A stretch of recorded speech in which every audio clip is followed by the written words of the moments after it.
70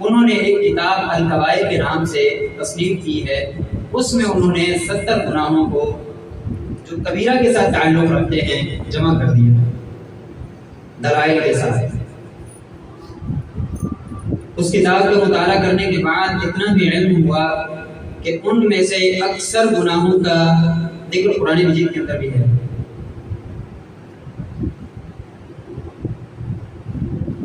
اللہ رب العزت قرآن مجید کے اندر ارشاد فرماتے ہیں ان تجتنبوا کبائر ما تنهون عنه نكفر عنكم سیئاتکم، کہ اگر تم کبیرہ گناہوں سے بچ جاؤ تو ہم تمہاری برائیوں کو معاف کر دیں گے۔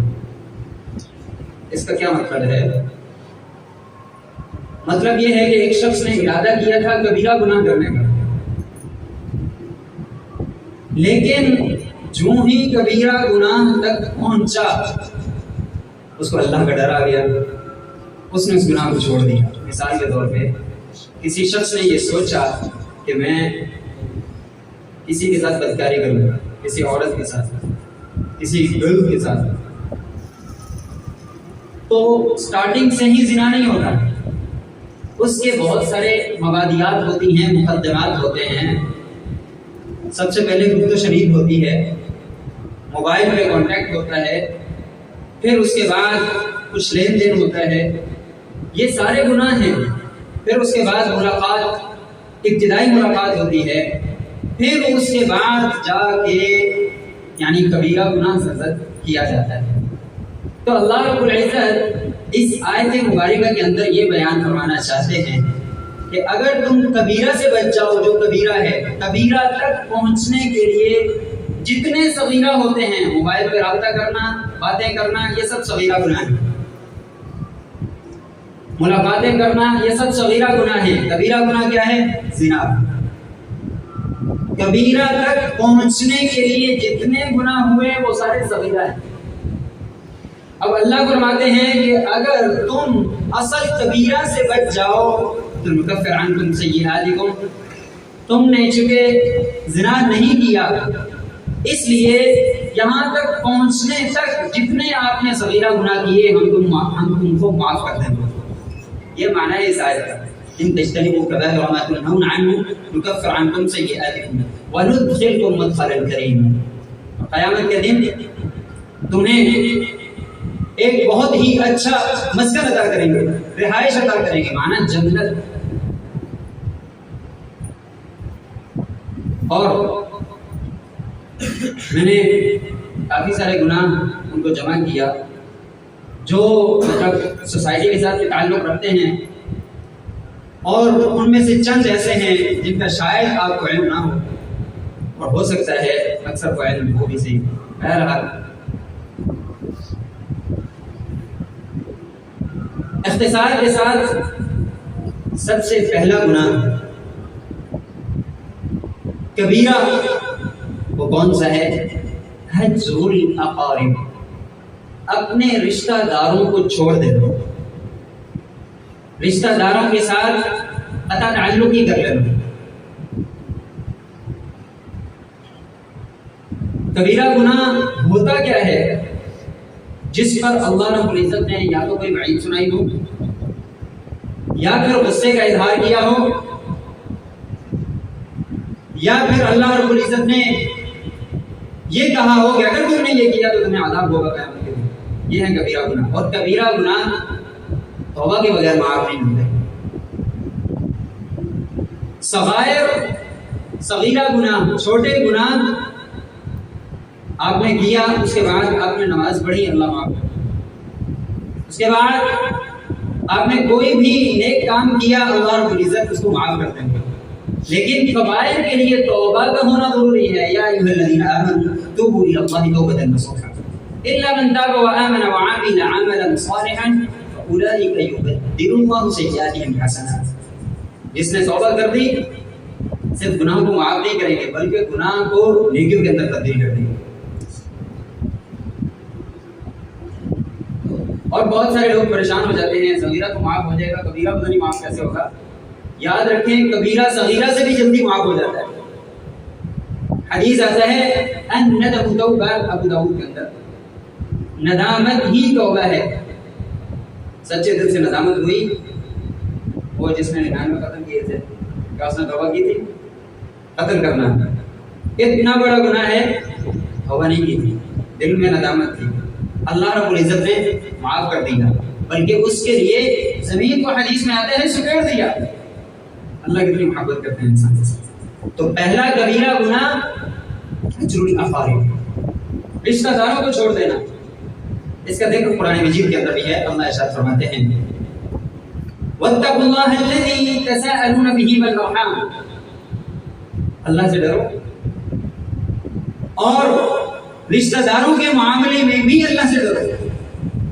یعنی رشتہ داروں کے ساتھ قطع تعلقی نہ کرو، ان سے پیار محبت اور مودت کے رشتے کو ہمیشہ کے لیے قائم رکھو. دوسری آیت میں اللہ فرماتے ہیں فَهَلْ عَسَيْتُمْ إِن تَوَلَّيْتُمْ أَن تُفْسِدُوا فِي الْأَرْضِ وَتَقَطَّعُوا أَرْحَامَكُمْ أُولَٰئِكَ الَّذِينَ لَعَنَهُمُ اللَّهُ فَأَصَمَّهُمْ وَأَعْمَىٰ أَبْصَارَهُمْ. اللہ فرماتے ہیں کیا ہم تمہیں غنی کر دیں گے؟ فَهَلْ عَسَيْتُمْ إِن تَوَلَّيْتُمْ أَن تُفْسِدُوا فِي الْأَرْضِ، تو کیا تم زمین میں فساد کرنا شروع کر دو گے؟ وَتَقَطَّعُوا أَرْحَامَكُمْ، اور اپنے رشتہ داروں سے قطع تعلقی کر لو گے. یاد رکھو جو شخص پیسے آنے پر، دنیا آنے پر، جائیداد آنے پر، بینک بیلنس آنے پر رشتہ داروں سے قطع تعلقی کرتا ہے یا زمین میں فساد پھیلاتا ہے، اللہ فرماتے ہیں اولئک الذین لعنهم اللہ، یہی لوگ ہیں جن پر اللہ رب العزت نے لعنت کی ہے. فَأَصَمَّهُمْ وَأَعْمَىٰ أَبْصَارَهُمْ، اللہ نے ان کو بہرا کر دیا ہے، اللہ نے ان کو اندھا کر دیا ہے. اس چیز سے جب پیسہ آتا ہے انسان اپنے غریب رشتہ داروں سے قطع تعلقی کرتا ہے، ان کے حالات سے اس قدر ناواقف و ناآشنا ہو جاتا ہے جیسے وہ اندھا ہے.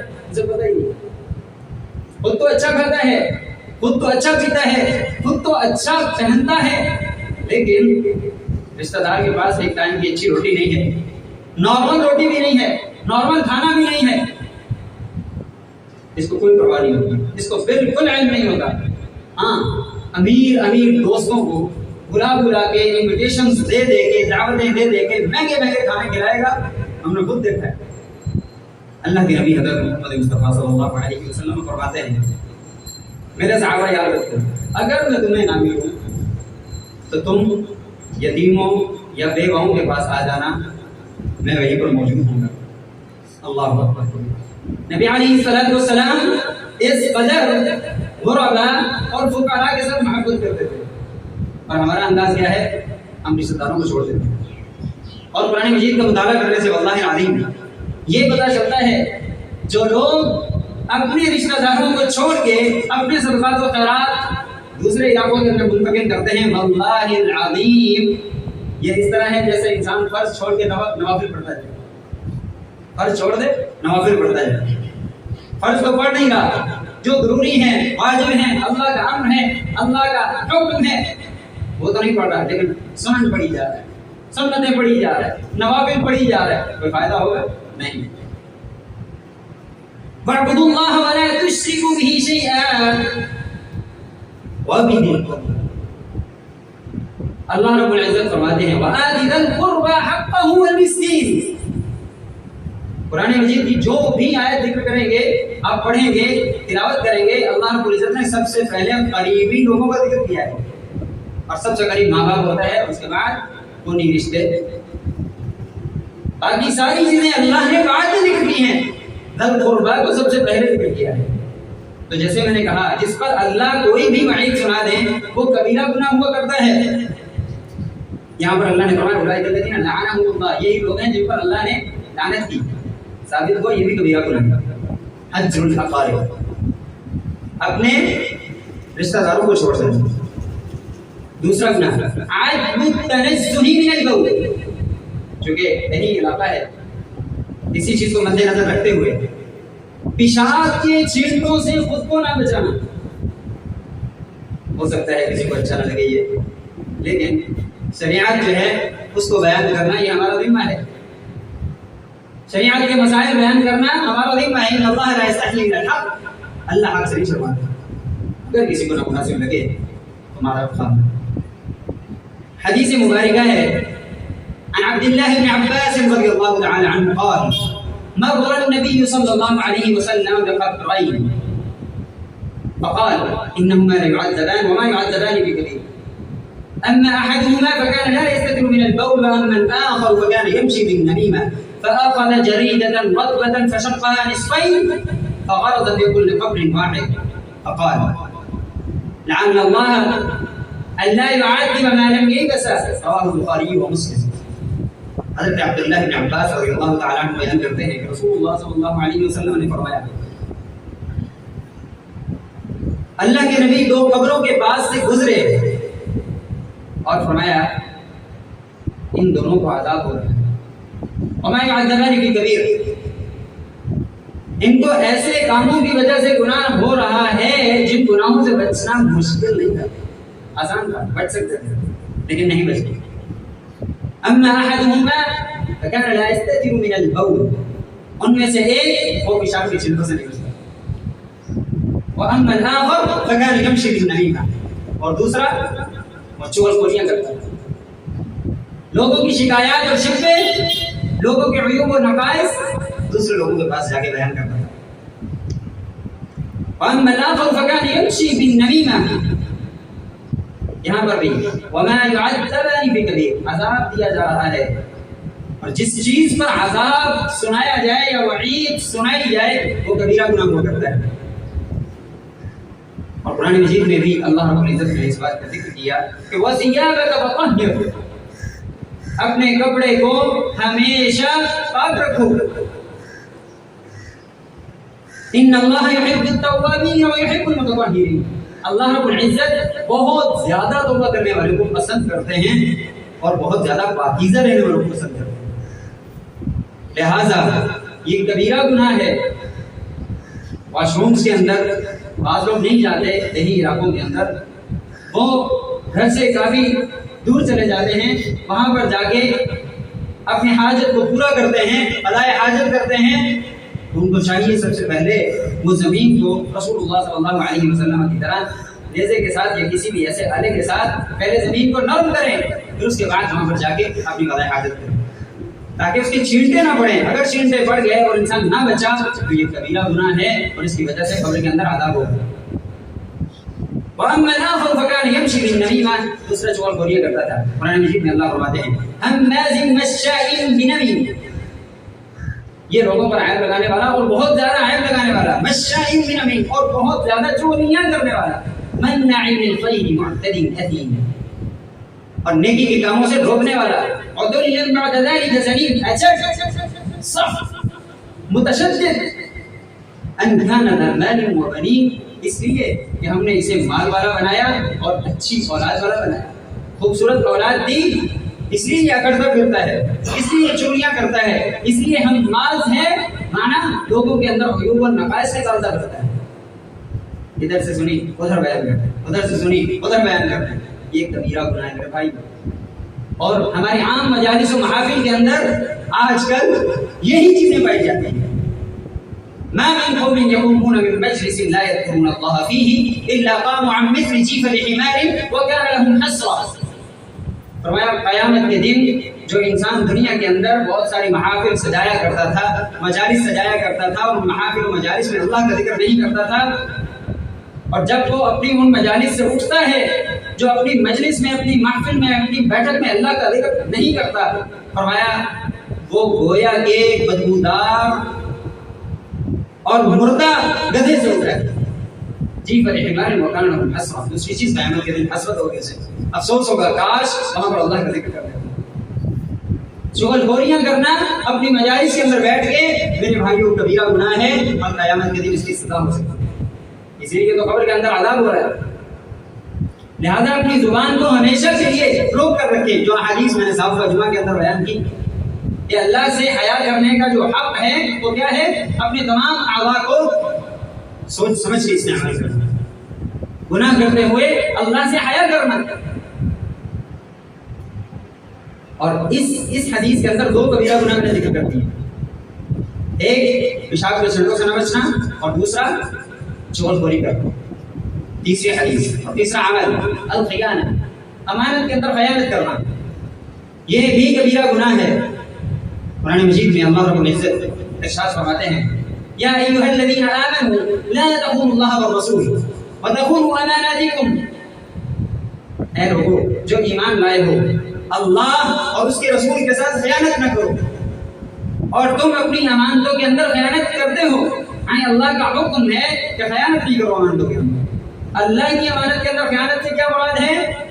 اللہ کے لاگو کردہ فرائض، امر اور حکم کو بجا نہ لانا، عمل نہ کرنا۔ اور رسول اللہ صلی اللہ علیہ وسلم کی کے ساتھ خیانت کا کیا معنی ہے کہ رسول اللہ صلی اللہ علیہ وسلم کی اطاعت نہ کرنا۔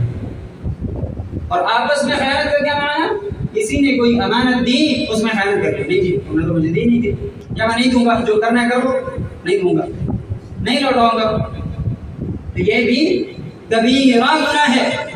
دلیل کیا ہو سکتی ہے؟ عن ابی ہریرہ رضی اللہ تعالی عنہ قال قال رسول اللہ صلی اللہ علیہ وسلم آیۃ المنافق ثلاث اذا حدث كذب واذا وعد اخلف واذا اؤتمن خان۔ حضرت ابو ہریرہ رضی اللہ تعالی عنہ بیان کرتے ہیں کہ رسول اللہ صلی اللہ علیہ وسلم نے فرمایا کہ منافق کی تین نشانیاں ہیں، ایک حدیث کے اندر 4 اور ایک حدیث کے اندر 3 بیان کی۔ اذا حدث كذب، جب بولتا ہے تو جھوٹ بولتا ہے، واذا وعد اخلف، اور جب وعدہ کرتا ہے تو خلاف ورزی کرتا ہے، واذا اؤتمن خان، اور جب اسے امانت دی جاتی ہے تو اس میں خیانت کرتا ہے۔ یہ بھی کبیرہ گناہ ہے، کیوں؟ چونکہ اس حدیث کے اندر ایسے شخص کو جو امانت میں خیانت کرتا ہے اس کو منافق قرار دیا گیا۔ یہ سختی اس بات پر دلیل ہے کہ یہ کبیرہ گناہ ہے۔ اللہ رب العزت کسی گناہ پر سختی کر دے، منافق کا لفظ استعمال کرنا یہ بہت بڑی سختی ہے۔ اور اگلا گناہ وعدے کو پورا نہ کرنا۔ اللہ رب العزت قرآن مجید کے اندر ارشاد فرماتے ہیں یا ایھا الذین آمنوا اوفوا بالعقود، اے ایمان والو اپنے وعدوں کو پورا کرو، واوفوا بالعہد، اپنے عہد کو کیے گئے وعدے کو پورا کرو۔ اور یہ واقعات کبیرہ گناہ ہے، دلیل وہی عن ابی ہریرہ رضی اللہ تعالی عنہ قال قال رسول اللہ صلی اللہ علیہ وسلم آیۃ المنافق ثلاث اذا حدث كذب واذا وعد اخلف واذا اؤتمن خان۔ منافق کی 3 نشانیاں ہیں کہ جب وہ بات کرتا ہے جھوٹ بولتا ہے، یہ بھی کبیرہ گناہ ہے۔ یہ ایک حدیث ہے لیکن 3 کبیرہ گناہ ہے۔ اذا حدث كذب، جھوٹ بولنا، یہ بھی کبیرہ گناہ ہے۔ واذا وعد اخلف، جب وعدہ کرتا ہے تو وعدے کی خلاف ورزی کرتا ہے۔ واذا اؤتمن خان، جب اس کے پاس امانت رکھی جاتی ہے تو اس کے اندر خیانت کرتا ہے۔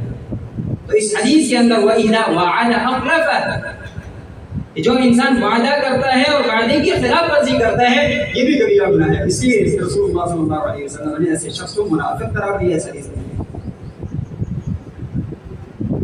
اگلا گناہ اپنی شلوار کو ٹخنوں سے نیچے لٹکانا، یہ بھی کبیرہ گناہ ہے۔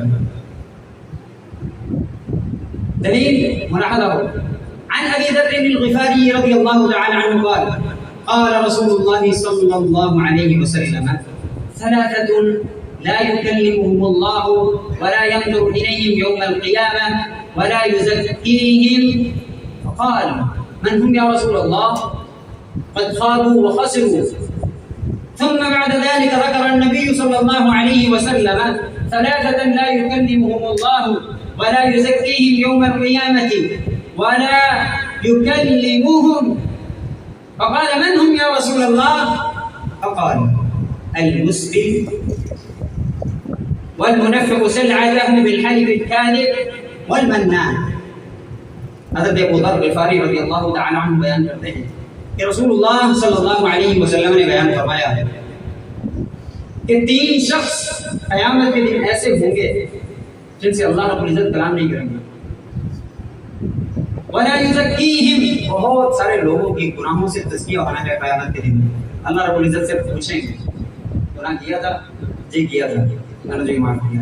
بندہ سجدہ کرے گا، اللہ کا شکر ادا کرے گا، پیچھے سے دیکھنے والے لوگ کہیں گے کتنا نیک ہے، اللہ کا شکر ادا کر رہا ہے، ان کو تو نہیں پتا اللہ ان سے گناہ اٹھا رہا ہے۔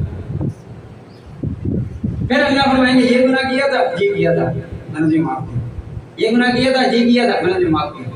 لیکن یہ 3 لوگ ایسے ہوں گے جن کو اللہ رب العزت معاف نہیں کریں گے. ثلاثة لا يكلمهم الله ولا يزكيهم، اور نہ ہی اللہ ان کا تزکیہ کرے گا، گناہوں سے پاک کرے گا، نہیں کرے گا. اور فرمایا ابو ذر غفاری نے حیران ہو گئے، یا رسول اللہ وہ کون لوگ ہیں؟ اللہ کے نبی نے پھر ذکر کیا کہ وہ 3 لوگ اللہ ان سے کلام نہیں کرے گا، ان کا تزکیہ نہیں کرے گا، ولا یطہرہم، نہ ان کی تطہیر کرے گا. فرمایا اللہ کے رسول وہ کون ہیں؟ یہ بار بار ذکر کرنا اللہ کے رسول کا یہ بتاتا ہے کہ یہ بہت ہی بڑے کبیرہ گناہ ہے. کون کون سے 3 گناہ؟ المسبل الازار، اپنی ازار کو، اپنی شلوار کو، اپنی چادر کو، اپنی پینٹ کو ٹخنوں سے نیچے لٹکانا، اینگل سے نیچے لٹکا دینا، یہ کبیرہ گناہ ہے. بہت سارے لوگ یہاں پر ایک مسکنسپشن کا شکار ہیں، غلط فہمی کا شکار ہیں. وہ کیا ہے؟ کسی سے کہا جائے بھائی شلوار نیچے لٹکائی، نہیں میں نے تکبر سے نہیں لٹکائی ہوئی. وہ حدیث کے اندر جو آتا ہے نا وہ یہ آتا ہے کہ اللہ نہیں دیکھے گا، نظر رحمت نہیں کرے گا جو تکبر سے، من الخیلاء حدیث کے اندر آتا ہے، من الخیلاء جو تکبر سے اپنی شلوار کو ٹخنوں سے نیچے کرے. ہم نے تکبر سے نہیں کیا ہوا، ہم نے تکبر سے نہیں کیا ہوا، لہٰذا یہ گناہ نہیں ہے. یاد رکھیے میرے بھائیو، اس کا تعلق یہ تکبر کے ساتھ نہیں ہے، اس کا تعلق نیت کے ساتھ نہیں ہے، اس کا تعلق عمل کے ساتھ ہے. کیا ایسے ہی بات کر دوں گا؟ نہیں. رسول اللہ صلی اللہ علیہ وسلم خود فرماتے ہیں اسبال الازار فانها من المغیرہ، شلوار کو ٹخنوں سے نیچے لٹکانا ہی تکبر ہے. تم نیت کرو یا نہ کرو، یہ کبیرہ گناہ ہی ہے. ہم لوگ سمجھتے ہیں شاید ہمیں علم ہے، ہم حدیث پڑھی ہوئی ہیں، کالجز یونیورسٹیز کے بڑے بڑے پروفیسرز، انہوں نے مجھ سے یہ بات کی تھی کہ بھائی ہم تکبر سے نیچے نہیں کرتے، اس لیے حدیث کے اندر بات ہے تکبر سے. پھر ہم نے حدیث سنائی کہ رسول اللہ صلی اللہ علیہ وسلم نے فرمایا اسبال الازار فانها من المغیرہ، شلوار کو ٹخنے سے نیچے لٹکانا ہی تکبر ہے. نیت کا تعلق ہی نہیں اس کے ساتھ، نیچے لٹ گئی تکبر آ گیا. والمنان، احسان جتانے والا. یا ایھا الذین آمنوا لا تبطلوا صدقاتکم بالمن والاذى، اے ایمان والو کیا کام کرتے ہو؟ اپنے صدقات کو باطل نہ کرو، احسان جتلانے کے ساتھ اور تکلیف دینے کے ساتھ. ایک دن احسان کیا، دوسرے دن آگے پکڑ لیا، ہاں غلام ہو گئے پر ہیلپ کی تھی نا، غلام ہو گئے پر پیسہ دیا تھا نا. بالمن والاذى، اور تکلیف دینا، کسی کو تکلیف دینا اس لیے کہ یہ تو بیچارہ میرا منگتا ہے، بیکاری ہے. اس طرح انسان اپنی صدقات کو، اپنی نیکیوں کو، اپنی حسنات کو باطل کرتا ہے، منیمیٹ کرتا ہے، ختم کرتا ہے. والمنان، اور احسان جتانے والا. ایک یہاں پر ایک چیز یاد رکھیے، ولا تمنن تستكثر، اللہ فرماتے ہیں اے نبی اس لیے احسان نہ کر کہ تجھے زیادہ دیا جائے. کیا معنی ہے اس آیت کا؟ ہم لوگ پتہ کیا کرتے ہیں، ایک دن کسی پر احسان کر دیا، نیکی کر دی، دوسرے دن فون کیا، کسی بنوانی سی ذرا آ جائیے، بنا کے دے دے، ذرا ہل مارنے سی، ذرا دودھ چوڑنا سی جانوروں کا، آج وہ دوائیں کر دیں. اب وہ بیچارہ مجبور ہے، اس نے کرنا ہی ہے کیونکہ کل تو تم نے پیسے دیے تھے، کل تو تم نے اس پر احسان کیا تھا. چھوٹے چھوٹے کام، آ جاؤ جی اس کو جو ہے موٹر سائیکل پہ وہاں پہ چھوڑ کے آؤ. یاد رکھیں کبھی بھی ایسے شخص کو ایسا کوئی بھی کام، چھوٹے سے چھوٹا کام بھی نہ کہیں، بلکہ نیکی سمجھیں، اس کا احسان سمجھیں اپنے اوپر کہ وہ آپ کے پاس آیا ہے مانگنے کے لیے، آپ کو نیکی دینے کے لیے. لا تبطلوا صدقاتکم بالمن والاذى، اس طرح تکلیف نہیں دیں کہ ایک دفعہ نیکی کر لی اور دوسرے دن اس کو بلا کے کام کروانا شروع کر دی. یہ دیہاتوں کے اندر بہت پایا جاتا ہے، یہ کر دو وہ کر دو، یہ کر دو وہ کر دو. ولا تمنن تستكثر، احسان اس لیے نہیں کیا جاتا کہ کل کو اس سے کام کرواؤں گا، کل مزدوری کروا لو جناب. اس طرح احسان کر کے اس کو تکلیف دینا، اس کو اذیت دینا، یہ منع ہے اور کبیرہ گناہ ہے، اس سے بچیے گا. والمنان والمنفق سلعته بالحلف الكاذب، اور فرمایا اپنے سودے کو جھوٹی قسم کے ساتھ فروخت کرنے والا. یہ گناہ بازاروں کے اندر عام طور پر پایا جاتا ہے. اللہ کی قسم اتنے کری، حالانکہ پتہ ہی نہیں ہوتا کتنے کری. اتنی ساری پروڈکٹس آپ نے خریدی بائی کی، کیسے پتا ہوگا کہ یہ اتنے کی ہے، یہ اتنے کی ہے، یہ اتنے کی ہے؟ اور مختلف کمپنیز کی ہو سکتا ہے وہ بھی، لیکن اس حدیث کے اندر جو بیان ہوا ہے جھوٹی قسم کھا کر اپنا سودا فروخت کرنا یہ کبیرہ گناہ ہے۔ اس لیے کہ اللہ رب العزت نے دھمکی دی ہے کہ جو انسان یہ کام کرے گا اللہ اس سے قیامت کے دن کلام نہیں کریں گے، اللہ اس کو پاک نہیں کریں گے، اللہ اس کی تطہیر نہیں کریں گے۔ یہی کبیرہ گناہ کی دلیل ہے۔ اگلا گناہ جاسوسیاں کرنا، ولا تجسسوا، جاسوسی نہ کرو۔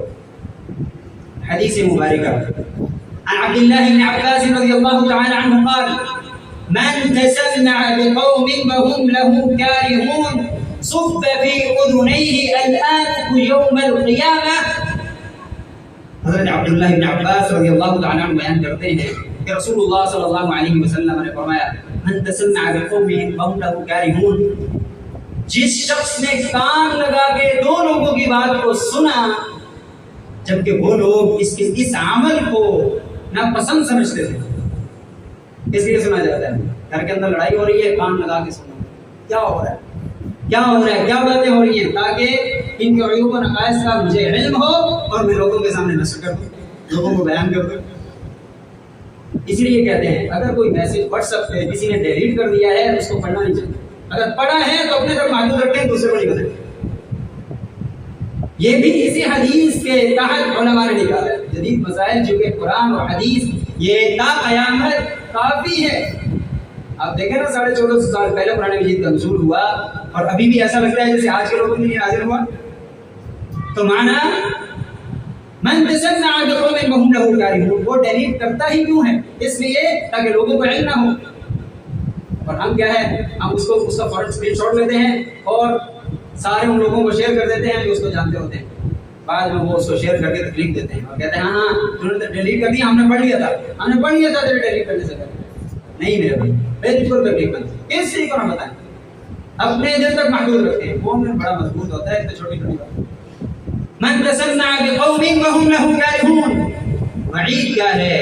صب في اذنيه الآن يوم القيامة، قیامت کے دن پگھلا ہوا سیسا اس کے کانوں کے اندر ڈالا جائے گا جو یہ عمل کرتا ہے، کان لگا کر سنتا ہے، لوگوں کے عیوب ڈھونڈتا پھرتا ہے، تلاش کرتا پھرتا ہے، اس کے اندر یہ کمزوری ہے، اس کے اندر یہ نقص ہے، اس کے اندر یہ عیب ہے، تاکہ میں لوگوں کو بیان کر سکوں۔ یہ بھی کیا ہے بھائی؟ کبیرہ گناہ ہے، جاسوسی نہیں کرو۔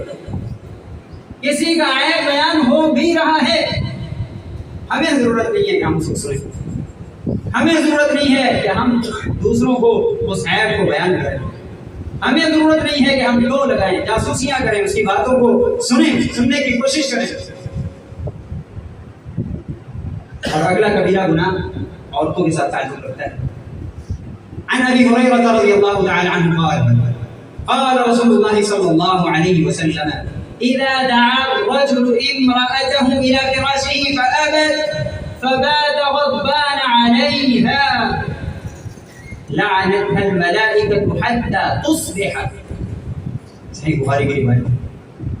رسول اللہ صلی اللہ علیہ وسلم فرماتے ہیں خاوند نے اپنی بیوی کو بلایا اپنے بستر کی طرف، اذا دعا الرجل امرأته الى فراشه فابت، نہیں جناب نہیں آؤں گی، فابت انکار کر دیا، فبات غضبان عليها، اور خامد نے اظہار بات گزاری کہ وہ غصے میں تھا، اس کو غصہ تھا، اور اس بات پہ بہت غصہ تھا۔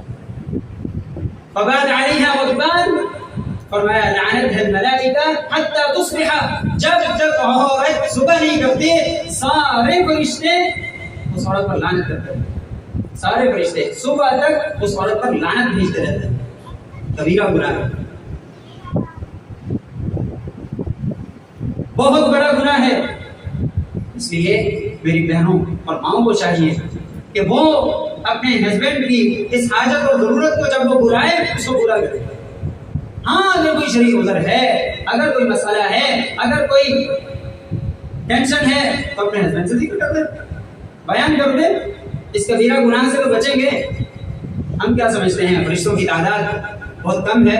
نہیں، فرشتوں کی تعداد انسانوں سے کہیں زیادہ ہے، دلیل کیا ہو سکتی ہے؟ عن الیمین وعن الشمال قعید ما یلفظ من قول الا لدیہ رقیب عتید. ہر انسان کے دائیں اور بائیں کندھے پر ایک ایک فرشتہ بیٹھا ہوتا ہے. ایک نیکیاں لکھتا ہے، ایک برائیاں لکھتا ہے. جتنے انسان ہیں سب پر دو دو فرشتے ہیں. یہی تو دلیل ہے کہ فرشتے زیادہ ہیں. نبی علیہ الصلوۃ والسلام نے فرمایا بیت المعمور میں بیت المعمور میں ایک دن میں 70,000 فرشتے اللہ کی عبادت کے لیے آتے ہیں، اور جو ایک دفعہ آ جاتا ہے قیامت تک اس کی باری دوبارہ نہیں آئے گی. اس قدر فرشتوں کی تعداد ہے. اور بڑے کتنے ہیں؟ فرمایا ایک فرشتے کو اللہ کے نبی فرماتے ہیں میں نے دیکھا اس نے آسمان کو گھیرا ہوا تھا، اس کے پر نے آسمان کو گھیرا ہوا تھا. اتنی بڑی اللہ کی مخلوق یہ فرشتے ہیں، اور یہ ساری مخلوق اس عورت پر لعنت کرتی ہے. اس قدر بڑا گناہ. اور یاد رکھیں اللہ کے عذاب سے بے خوف ہو جانا یہ بھی بہت بڑا کبیرہ گناہ ہے. عن عقبة بن عامر رضی اللہ تعالی عنہ قال اذا رأيتم الرجل ذو النعمة الله تبارك وتعالى ينعم عليه على معاصيه. ثم تلا بعد ذلك النبي صلى الله عليه وسلم هذا الآية فلما رسوا ما ذكروا به فتحنا عليهم أبواب كل شيء حتى إذا فرحوا بما أوتوا وأخذناهم بغتة فإذا هم مبلسون. اللہ کے نبی نے فرمایا کہ جب تم کسی انسان کو دیکھو اس انسان پر اللہ رب العزت کی طرف سے نعمتوں کی بھرمار ہے اور وہ کرتا کیا ہے؟ برائیاں کرتا ہے. نہ نماز پڑھتا ہے، نہ روزہ رکھتا ہے، نہ حج کرتا ہے، کسی نیکی کے کام کے قریب نہیں آتا، نہ قرآن کی تلاوت کرتا ہے، لیکن نعمتوں کی بہت بھرمار ہے اس پر. فرمایا اللہ کے نبی نے اس کے بعد اس آیت کی تلاوت کیا فلما رسوا ما ذكروا به فتحنا عليهم أبواب كل شيء. جب تم دیکھو بعض لوگوں کو کہ جن کو نصیحت کی جائے وہ اللہ کی کردہ نصیحت کو بھول جائیں. فتحنا عليهم أبواب كل شيء. پھر ہم کیا کرتے ہیں؟ اللہ کہتے ہیں فتحنا عليهم أبواب كل شيء. ہر چیز کا دروازہ اس پر کھول دیتے ہیں. ایسے چاہیے اندر آپ دیکھیں گے نیکی کوئی نہیں کرتے ہوں گے، پیسوں کی بھرمار ہو گیا. اس لیے لا خلاق لهم في الآخرة يريد الله ألا يجعل لهم حظا في الآخرة. اللہ تو چاہتے ہیں کہ دنیا کے اندر اتنا کھا لیں قیامت کے لیے ان کے پاس کوئی بھی حصہ نہ ہو. فتحنا عليهم أبواب كل شيء. جب کوئی قوم ہمیں بلا دیتی ہے اللہ فرماتے ہیں فتحنا عليهم أبواب كل شيء، ہم اس پر سارے دروازے کھول دیتے ہیں. یہود کتنا پیسہ، کتنا جائیداد، کتنی ٹیکنالوجی، کتنے ہتھیار، ساری چیزیں موجود ہیں. فتحنا عليهم أبواب كل شيء حتى إذا فرحوا بما أوتوا، یہاں تک کہ وہ خوش ہو جاتے ہیں، پکڑتے ہیں، اتراتے ہیں، تکبر کرتے ہیں. بما أوتوا وأخذناهم بغتة، اچانک ہم اسے پکڑ لیتے ہیں دبوچ لیتے ہیں. من ادعى إلى غير أبيه، جو انسان اپنے والد کے علاوہ کسی اور کی طرف نسبت کرے یہ بھی کبیرہ گناہ ہے. یہ بھی کبیرہ گناہ ہے. رسول اللہ صلی اللہ علیہ وسلم نے فرمایا من ادعى إلى غير أبيه فالجنة عليه حرام. جس نے اپنے والد کے علاوہ کسی اور کی طرف نسبت کر دی اس پر جنت حرام ہے. مانا میرا والد خضر ہے، میں کہتا ہوں میرا والد عمر ہے، میرا والد عمر ہے، تو یہ نسبت کرنا آج متبنہ لیے جاتے ہیں. زید بن حارثہ نبی علیہ الصلوۃ والسلام نے بھی متبنہ بنائے تھے تو لوگوں نے کیا بلانا شروع کر دیا؟ زید بن محمد، زید بن محمد. اللہ رب العزت نے یہ آیت نازل فرمائی ادعوهم لآبائهم هو اقسط عند اللہ. ان کو ان کے حقیقی والدین کے نام سے پکارو. زید بن محمد نہیں، زید بن حارثہ، زید بن حارثہ بلاؤ. کسی کو بچپن کے اندر اگر کوئی متبنہ بنا لیتا ہے، متبنہ چھوٹا سا بچہ کسی بھائی کا بہن کا لے لیا اور اس کو پالا، وہ سب لے پالک جسے کہتے ہیں اردو کے اندر. اب لوگ کیا کرتے ہیں وہ کاغذات کے اندر ڈاکومنٹس کے اندر بھی نام کیا لکھوا دیتے ہیں؟ زید بن خضر نہیں، زید بن عمر. جس نے متبنہ بنایا اس کا نام باپ کا نام بھی استعمال کرتے ہیں. یہ کبیرہ گناہ ہے. ایسا کام جو انسان کرتا ہے فالجنت علیہ حرام، اس پر جنت حرام ہے. آخری چیز ذکر کرتا ہوں، بہت ساری چیزیں پڑھی ہیں. بہرحال آخری چیز، جس انسان کے پاس حج کرنے کی استطاعت ہے اور وہ حج نہیں کرتا، وَلِلَّهِ عَلَى النَّاسِ حِجُّ الْبَيْتِ مَنِ اسْتَطَاعَ إِلَيْهِ سَبِيلًا، قرآن مجید میں اللہ فرماتے ہیں اور اس شخص کے لیے فرض ہے، ضروری ہے، جس کو اللہ نے استطاعت دی ہو حج کرنا، حج کا فریضہ ادا کرنا یہ ضروری ہے، لازم ہے، لیکن وہ حج نہیں کرتا۔ تو روایات بہت ساری آتی ہیں۔ حضرت عمر رضی اللہ تعالی عنہ فرماتے ہیں من اطاق الحج ولم يحج، ایک انسان حج کی استطاعت تو رکھتا ہے لیکن حج نہیں کرتا، سواء علیہ مات یہودیا او نصرانیا، برابر ہے اس پر کہ یا تو وہ یہودی ہو کے مرے یا وہ عیسائی ہو کے مرے۔ صحیح قول ہے۔ معنی یہ ہے بہت سارے لوگوں کے پاس استطاعت ہوتی ہے، کیپیسٹی ہوتی ہے، پیسہ اور مال اور جائیداد سارا کچھ ہوتا ہے، اب حج ان پر فرض ہو چکا ہے اور زندگی میں صرف ایک دفعہ حج کرنا فرض ہے، اس کے بعد نوافل ہوتے ہیں۔ اب یہ انسان نہیں کر رہا، اس بیچارے کو فرصت ہی نہیں مل رہی فرض کو ادا کرنے کے لیے، تو بہت بڑی وعید ہے حضرت عمر رضی اللہ تعالیٰ عنہ کی طرف سے کہ ایسا شخص یا تو یہودی ہو کے مرے یا عیسائی ہو کے مرے۔ اس لیے میرے بھائیوں، رسول اللہ صلی اللہ علیہ وسلم نے فرمایا اجتنبوا السبع الموبقات، 7 ہلاک کردہ گناہوں سے بچو۔ وہ کون کون سے؟ الشرک باللہ، اللہ کے ساتھ کسی غیر کو شریک ٹھہرانا، والسحر، جادوگری کے عمل سے بچو، بہت سارے لوگ جادو کرتے ہیں، والسحر، وقتل النفس الذي حرم اللہ الا بالحق، اور فرمایا ایسے لوگوں کو قتل کرنا جن کا قتل کرنا بنتا ہی نہیں تھا، بے گناہ تھے بیچارے، واکل الربا، سود کھانا، واکل مال الیتیم، یتیم کا مال کھانا، والتولی یوم الزحف، اور میدان جنگ سے، میدان قتال سے بھاگ جانا، وقتل المحصنات الغافلات المؤمنات، اور مومن عورتوں پر تہمت اور بہتان لگانا۔ آخری چیز ذکر کر دیتا ہوں۔ عن عمران بن حسین رضی اللہ تعالی عنہ قال قال رسول اللہ صلی اللہ علیہ وسلم لعن المؤمن كقتله، یہ عموماً گناہ پایا جاتا ہے، اس لیے میں بیان کرنا چاہتا ہوں۔ رسول اللہ صلی اللہ علیہ وسلم نے فرمایا مومن کو لعنت کرنا اس کو قتل کرنے کے مترادف ہے۔ اگر میں نے کسی مومن کو کہا جس پر لعنت ہو تو معنی کیا؟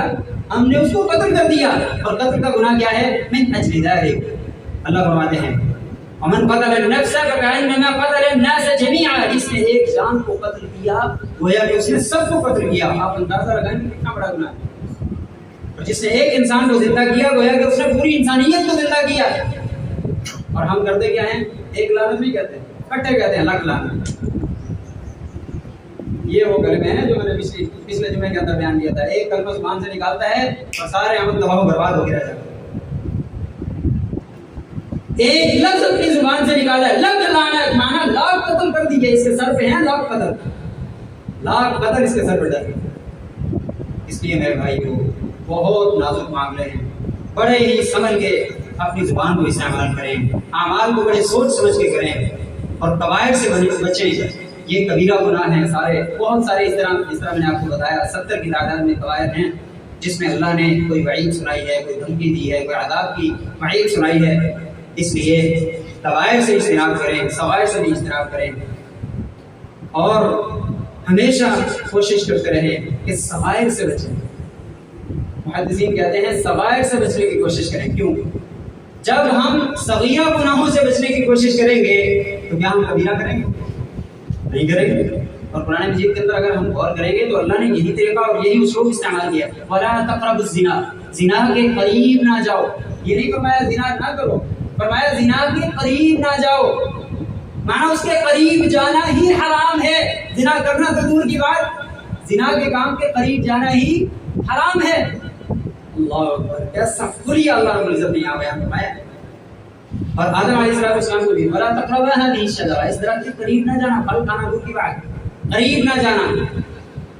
اس لیے میرے بھائیو اپنے عمل کو، اپنے اعمال کو ہمیشہ سوچ کے کریں، قواعد سے اجتناب کریں، صغائر سے بچیں، اللہ کا تقرب حاصل کریں، ہمیشہ اپنی زبان کو ذکر سے تر رکھیں۔ اگر کوئی تنگ کرتا ہے، تکلیف دیتا ہے، دل کو چوٹیں پہنچاتا ہے، آپ خاموشی سے اپنی تشریحات نہ دینا شروع کر دیں، اللہ کا ذکر کریں کثرت سے، اپنی زبان کو بھی ذکر سے تر رکھیں گے اور جھگڑے سے بھی بچیں گے۔ اللہ رب العزت سے دعا ہے کہ اللہ ہم سب کو قبائل سے اور ساتھ ہی صغائر سے اجتناب کرنے کی توفیق عطا فرمائے۔ جب تک زندہ رکھے اسلام پر، خاتم ایمان فرمائے۔ وآخر دعوانا ان الحمد للہ۔